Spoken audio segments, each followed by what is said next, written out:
we've got a draw on the jaw now. So here it is, and I just went from where the cutout end, just give it a curve. What you do to one side, you do to the other side.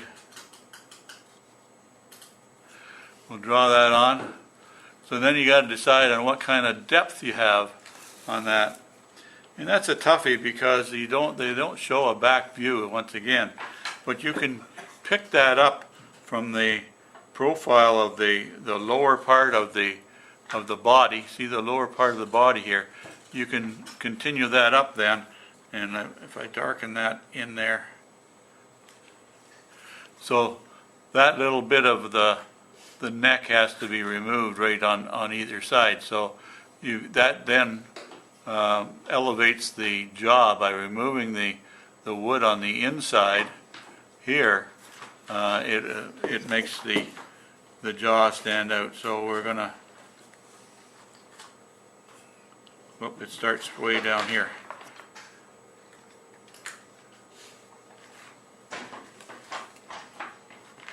Boy, not a very good scribe, but there you go. So you see the body comes up, and then it creates a neck all the way up from the body, all the way up. So we'll mark that on, then we'll mark on one more thing, and then we'll start removing some wood. Put this on pause.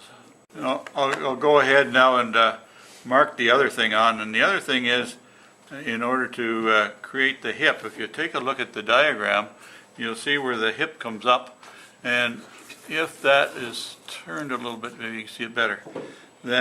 See the notch that in the rough out is here, and if you move forward, not quite halfway between the front of the hoof and the back of the hoof is where the hip protrudes. So put a little mark in there. So we're gonna put a mark in there, just like that. So once you've decided roughly where the top of that hip is, and that's where the widest point of the cutout is going to be, then you can start giving it the shape coming back. So again, it's just a gentle curve, and we're going to remove some of that material on the top. This has got a big black mark in it; it's hard to see it. And then it comes down. And see where it ends up down on the diagram, just about where the back of that cutout is. So you should be able to find that pretty easily. So it looks something like that. So the wood on the front of that is going to be removed. And if you take a look at the front of the diagram here, you can see where the body of the donkey comes around in a nice gentle curve, right? So we can mark that on. So it looks something like that. And so once again, this is the hunk of wood that has to be removed. What you do to one side, you do to the other side. Again, roughly halfway, not quite. And then it comes down like yay, and then up. So this piece, and this curve comes down so that this piece here can be removed. Does it all make sense? All right. Once again, gloves goes on, and I use a V tool to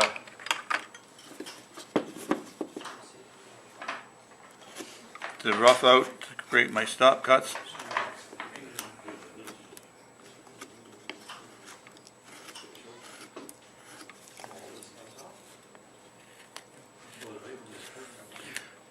Did you want me to pass this around? Let's so with it all organized and into the right depth, now we can start considering rounding and giving the detail. So I typically like to work on the head of any carving first. It helps to dictate how the rest of the body goes, gives body language a chance after that. So I'm going to work on the very top part of his head to start with. And so work on the outside of the ear. And you can see the shape of the ear is there on both ways. So it's just a question of rounding the back of the ear. So in order to create that, you have to create a V-cut around where the side of the head and the ear meet. So just use a V-tool to do that, and that just comes down and around. And then we can round over the back. You do the back of the ear before you do the front of the ear. You get the outside shape done before you get the inside shape done. So you can see that the grain is up and down like this on the ear. So you can, in order to remove that wood, you don't work down on the grain, you work up on the grain so that it'll peel off. But you have to create the stop cut first.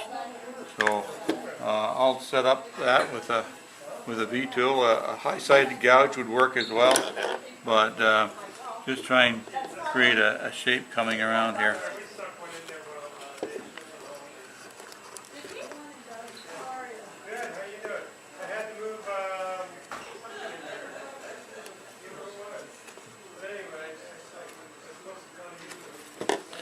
So then you've got, can I come in a bit closer on that?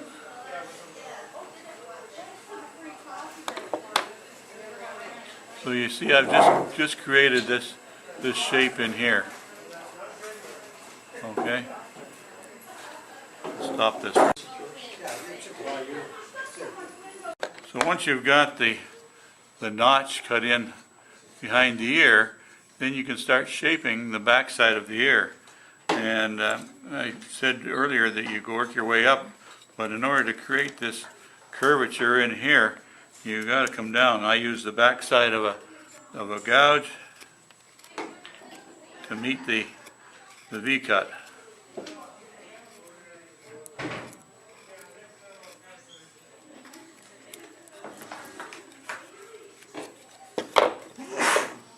Clean that up just a bit. So now I can work my way back up to create the outside of the ear.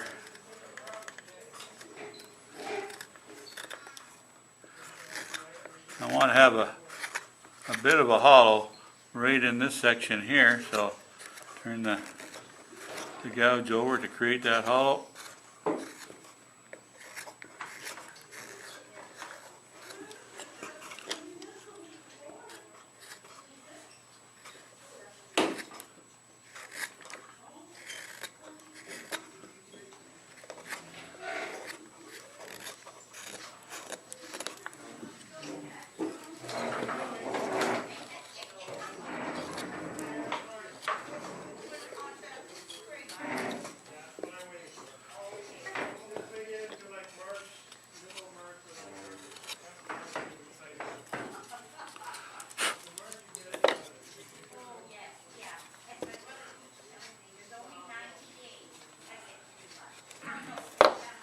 So then you've got a nice round shape on the back of his ear. So you've created the back shape of the ear right away.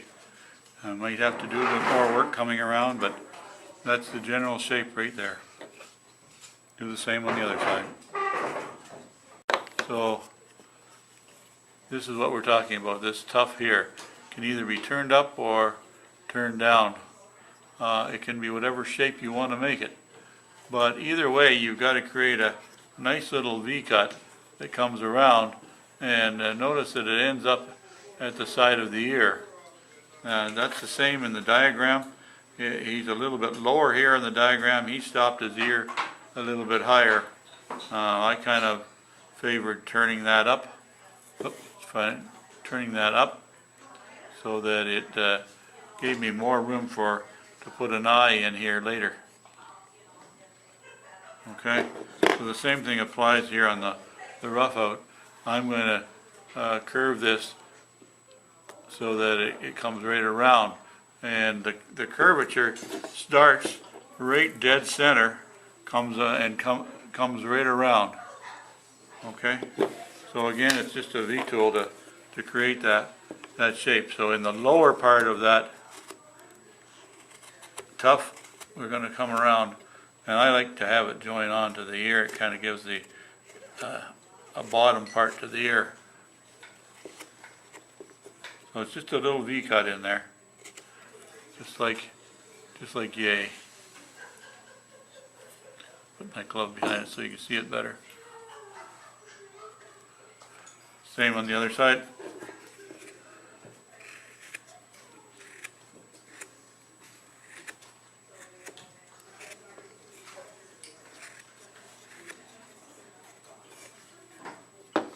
So then you got to decide on how much of a tuft you want it in. Again, if you look in the diagram, it comes inside the ears.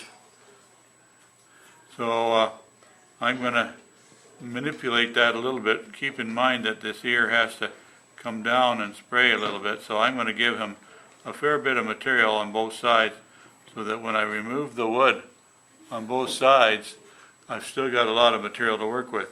And you can make that as big as you want, because this could come right out to the side if you wanted. It could cover the bottom of the ear. So I'll just kind of fool around with that for a minute. So I just decided to round it just a little bit on both sides. Now you have to get, you got to create a transition in the, see how there's a deep V at the bottom of the ear and the start of the tuft? So you've got this material in here that has to be a nice transition. You have to round that off in order to get the side of the ear and get it into the tuft. So you got to remove that material in between the ear. So I'll go ahead and do that. So if you look at the diagram, you'll see, looking at it from the front view, how the eyes have got a definite shape. There's a curve to the top of it, and then kind of a bulbous eye. All right, but looking at it from the front, now you've got to also look at it from the side view, and you can see that it sits on the side of his face. Anybody that's familiar with a horse or any animal with a big snout like that, all the eyes are set on the side of the animal. That's true of nearly every animal in nature. The eyes are more to the side than what we are. Our eyes are somewhat to the side, but not nearly as much as what they are. So in order to make that work, you have to create a platform. You have to create a shape on the side of the eye before you can cut it in. So how that is done is you leave a more or less a flat spot in the middle, okay? And then from that point out, you create a flat surface coming out, and you can see the natural bump in the carving that goes right across here. That bump will give you a good indication as to where the bottom part of the eye will sit, okay? So it sits down from the tuft on the top. It sits down from the tuft on the top. So in order to create that surface, we have to remove wood on the side. And you can use a high-sided gouge on this. That's what I usually use, because I want to get a smooth transition between the muzzle and the eye itself. So I'm going to just work on this side of the eye and start turning it.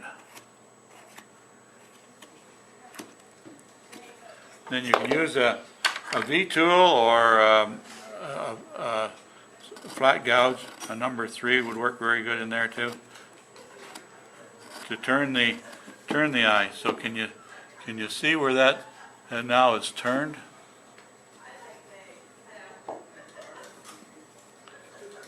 I'll do this one side. I'll finish it up a little bit and pass it around. By determining set the eyes, to determine which way, whether you want to make him happy or sad, determines whether or not the outside of the eye is high or low. So if you want it high, he'll be happy. If you want it low, he'll be sad. So I'll work on his right side, and I'll establish 2 dots. Remember how we used the 2-dot system establish the bottom part of the eye. So now you can establish it either high or low in order to determine which way you want to have that to go. I'm going to have my guy happy, but don't be afraid to make him sad. Alright, so I'm going to put another dot on the other side. So now I can draw a straight line across. Now you seeing this okay? Alright. Just like that. So that's as if his eyes are closed right there. And again, you can determine where on that flat surface you want to put that.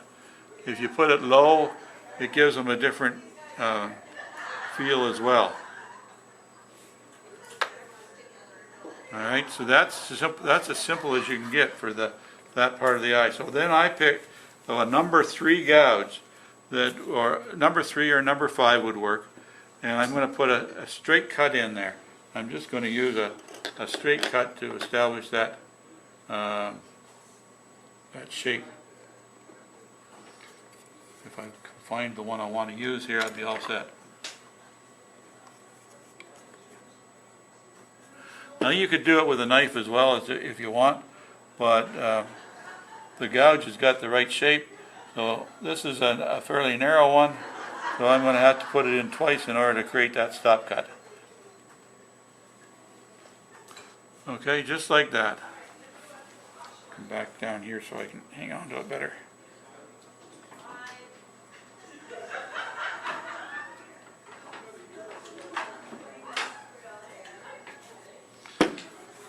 Alright, so there you can see it appears a lot darker when you jab the gouge in there. That happened to be a number 5 millimeter that I used, and I had to put it in twice in order to get across the length that I needed.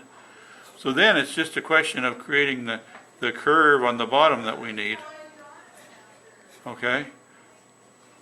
And that can be as big or as little as you want. Now the simplest way to create that is with a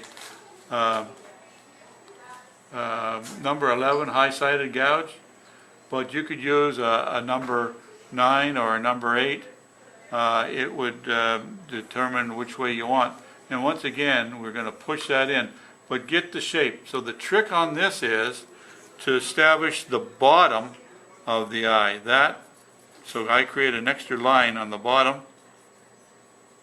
so that then I know how wide I want the eye to be. Alright? So that when I jab the gouge in, it'll be the right shape. So in this case, I'm going to use, that's a big eye. So this happens to be a number 9, 5 millimeter. And once again, it's going to be a jab in, and make sure it's centered, but that creates the bottom of the eye. So how is this done? Because of the curvature on that blade, I gotta put it in, rotate it back and forth, and as I do it, I lower it. Don't lower it too much, otherwise you'll pop that out. When you do one side, immediately do the other side. Don't finish the eye, because for sure you'll get it in the wrong spot. So I'm going to do the same thing on the other eye, hopefully get it in the same spot. So once again, I'm going to lift up the gouge, and as I lower it, I push it in. So that creates the bottom of the eye. Now you can complete that eye either with a small gouge, or you could use a knife. I'm going to use the gouge. Same gouge I actually used for the top. Should work in there. That created the side. That creates the side. Whatever tool works.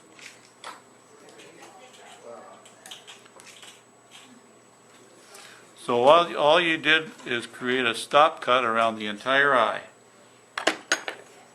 And then you can take your knife and you can round over that eyeball. And I'll do that, shut this off. So once you've got your eyes more or less set, that helps to dictate how the rest of the body, or the muzzle, is going to work. It's down his snout and down his nose, and eventually we got to get underneath here to create a mouth. But we're going to work on the outside shape first and get it going. So we're just going to round that. The first thing is to create this hollow. Now that peeped again. I still don't know whether that's working or it's not working.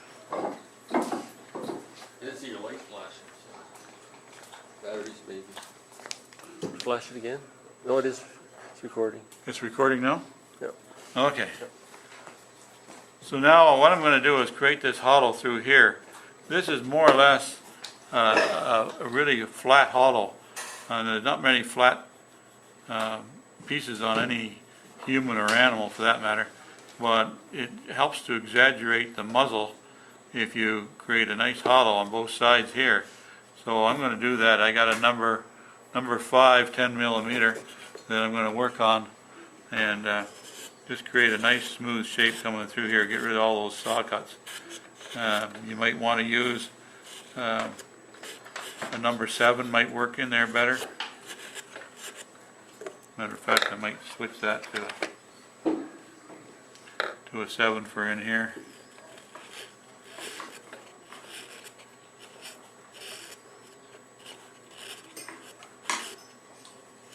Well, basically, I'm getting rid of the saw cuts. Once again, straight across. Under the eye, right? That's just below the eye. That's correct. Helps to create the upper jaw. So it's where there's a dent in there already. Where there's already a dent. That's correct in the rough out.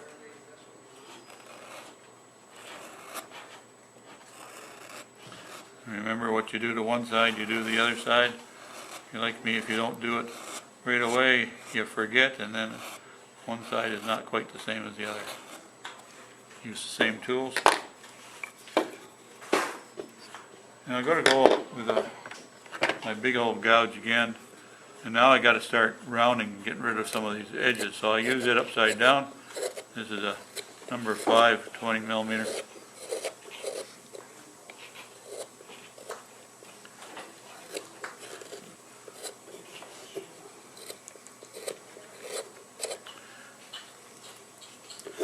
That's the way you do that. I'll save some tape here, and I'll shut that off and create the side until I get down to where the nostrils are. So there it is, rounded. Have to do a little bit more smoothing here and there, but that's general shape. I wanted to show you where to put the nostril in. Now I use the gouge upside down to create all this nice round shape. It's again number 5, and it creates that shape. Now, in order to create the nostril, you'll see it sits on the side of the face, and it's obvious that it is. So in order to create that, you've got to create a flat spot, and so that helps to emphasize it. So you should really have both sides set up, but for demonstration purposes, we'll just create a hollow like yay. So then, can you see, if I zoom in a bit maybe? Yeah, can you see the hollow I've created in there? So get the other side done first, but then by creating that hollow in there, you can watch it and create the same shape on the other side, and do that long before you actually cut the hole in for the nostril. And the nostril is just done like a button. You've seen me do a button before, so that's the same process. The only difference is I took the hole out on the inside of the button. But create the hollow first. All right, we'll work on the mouth next week.